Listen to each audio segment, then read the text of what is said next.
You ask Tiger to calculate. This deals with linear inequalities with one unknown. The final result is x greater than -1/2. Let's solve it step by step. Group all x terms on the left side of the inequality. Subtract 5x from both sides.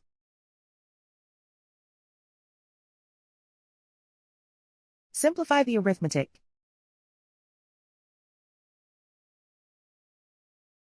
Group like terms.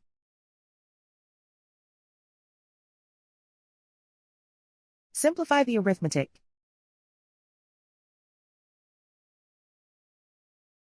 Isolate the x. Divide both sides by -2.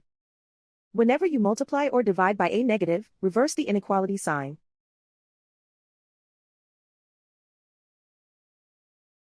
Cancel out the negatives.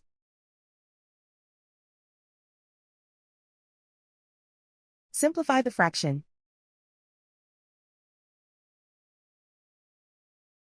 Move the negative sign from the denominator to the numerator.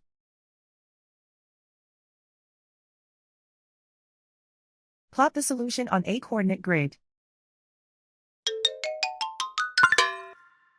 And so the final result is x greater than -1/2.